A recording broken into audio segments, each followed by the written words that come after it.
Ito na si J-Ro at si Flo G. 5 questions with the Schizo. Yeah. Okay, number 1. Ilang taon na kayo nag-start mahilig sa rap, hip-hop at mga influences niyo? Okay, una ka na, J-Ro. Ilang taon? Ako, siguro 7 years na akong sa hip-hop. Pero sa music itself, siguro mga 10 years, gano'n. Hindi, para mga 13 years, gano'n. Influences ko, dati Frank Sinatra, Justin Bieber, and then syempre, sa hip-hop, sila Looney and Ron Henley. Yeah! Black Yeah. Knight. Yan pala. Black. Ako, siguro 2010 ako yung nagsulat ng sariling lyrics, ganyan. Gregor, 2010. Pero syempre, lang, sa tingin ko parang yung mga amateur rap pa lang. Pero professionally, 2016. So, mga 7 years. Pero, sa lahat-lahat, 2010 and 2020, 13 years. Siguro magta 13 years. Influences. Siyempre, si Black Knight, Looney, ano bang mga pwede hindi ko na kaya isa-isahin, pero siyempre more on Filipino hip-hop rappers. Question 2. May mga naging influence or favorite artist ba kayo na hindi hip-hop? Teka, medyo may nasagot ka na. Hindi hip-hop? Reyes. Oo, mga ganon.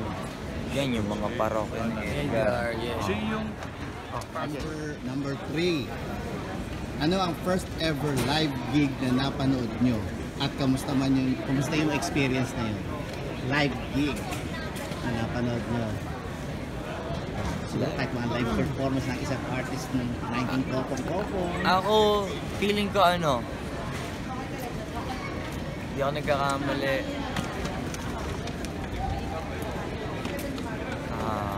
International,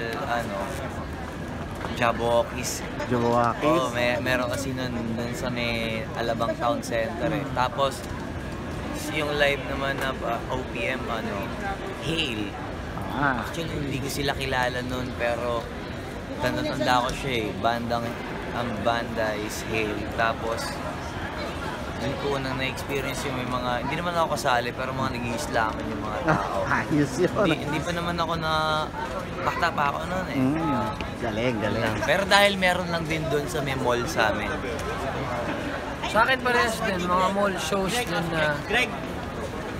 shows din na shows. Di ko nang ma-recall kung sino talaga, basta naalala ko. May isa ko napanood na kay Sarah, tapos kay Sam Concepcion, parang gano'n. Una ko napanood. Right. Number 4. Speaking of gigs, as solo artist, kailan kayo unang nabayaran para mag-perform at magkano? Kung natatandaan nyo pa. Parang ako, actually masasabi naman siyang bayad kasi yung mga honorarium sa mga bars dati kasi parang kumakanta-kanta. Mga kailan yun? Siguro ako, 14-13 years old, parang ganun. Hindi kasi bibo ko na bata, wala naman ako alam, tapos biglang bibigyan ng bar. Ng pera, so, siguro, pero yung parang naging TF talaga kami, magkasabay kami as grupo, yung masasabi ko, yung sa isang gig namin magkasama kami. Yung parehas kami.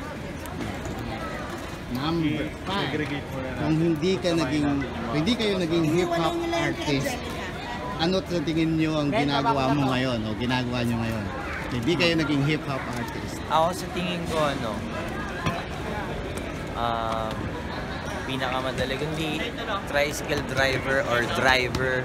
Basta driver. It's either gusto na kasi ngayon yan sa Pilipinas, yung Food Panda, yung mga ganyan. Tapos Grab, Basta anything na kailangan nagmamaneho ka. Oo, kasi alam ko talaga sa sarili ko, hindi ako mag-work ng may boss, ganyan. Gusto ko diskarte lang yung mga trabaho ko. Noon pa man, ganun lang. Siguro, yun. Pero, Kaya doon ko masasabi, wala imposible.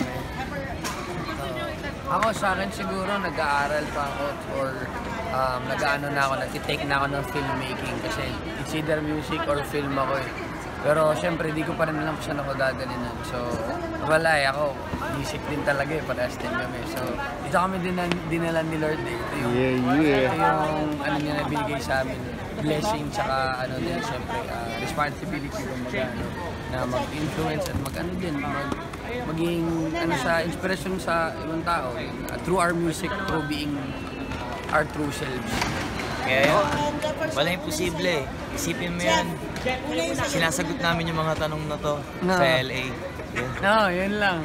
Salamat. Thank you, kids. Thank you guys. Salamat, yo!